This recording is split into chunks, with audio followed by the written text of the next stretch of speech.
In today's video, we take a look at a woman who is advising women to not sign prenups, and this man who refuses to marry her fiancé and leaves her at the altar after she does this. Thank you for always being there for me.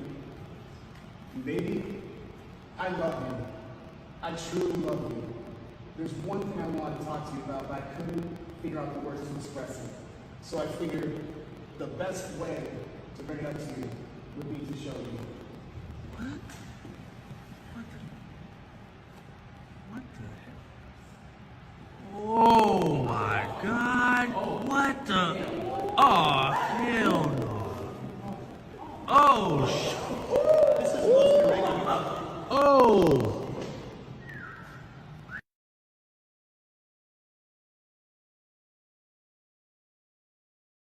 Yeah, so she cheated on him before the wedding, and fortunately for him, he has got video evidence of her doing this, cause if he had not played that video, then he would have been made the villain for no good reason. Also, she would have started crying, but now she is busted, and this is why a proper background check and a prenup is needed before the wedding. Still, you get women like her who say that men should trust their partner and not ask for a prenup. It absolutely does. Kudos to the girl in law school. That's amazing. However, I want to look at this from a different perspective.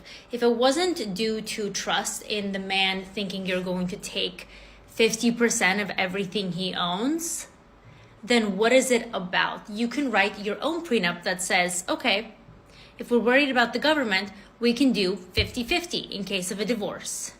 But the problem is not that. The problem is that most men that request for a prenup, it's usually heavily in their favor without the woman's side negotiating. Or if it does negotiate, it's a very small percentage, not taking into account that she is spending the best years of her life, where she could have found a potentially better partner who would provide for her for forever. Why should a man give a woman 50% of everything he has worked his entire life for if her end game is to divorce him? Does she think that money grows on trees or what? And the fact that almost every woman waits till they are closer to the age of 30 when they get married makes her last statement null and void. And for women who go even beyond that, this clip shows their future. So fucking tired of being alone. I'm so tired of trying to find love on him. I mean, damn.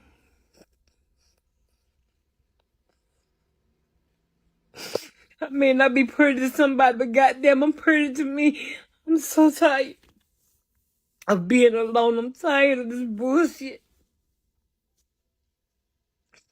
I don't understand why the fuck am I still living.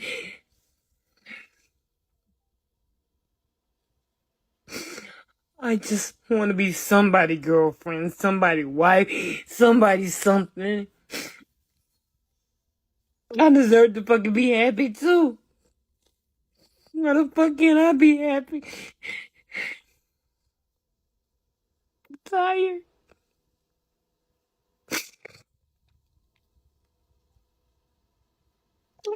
If you're single today, you are really struggling with loneliness. You're struggling with, is something better than nothing? And the answer is no, not for you. Because if you wanted to settle, you could do that today. You could get on an app, be on a date tonight, and you can settle. But the little voice inside of you is saying, sit in this loneliness, heal yourself, get yourself to a place where you don't take all of this trauma and all of this hurt and pass it off to the next person.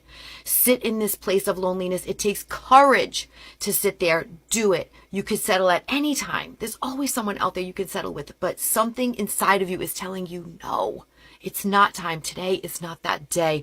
Honor that voice and listen to it. Sit with all of us in the sadness and loneliness and push through it. There is a strength and a courage in allowing yourself the moment to heal.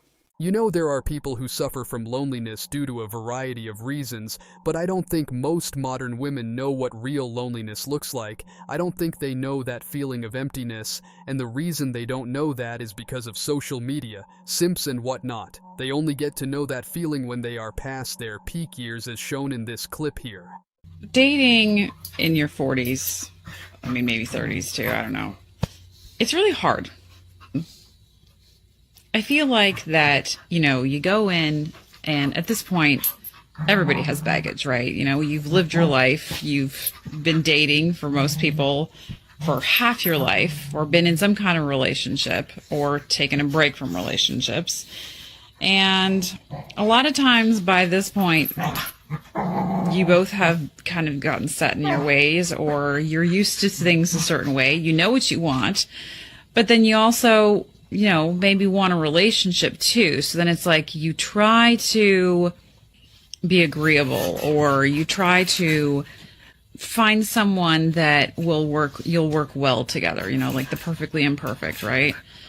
But it is so hard. I recently got out of a relationship and things seemed to be going really well. And then we got to know each other a little bit more. And then all of a sudden, like, I just realized that we're not quite as compatible as what I thought.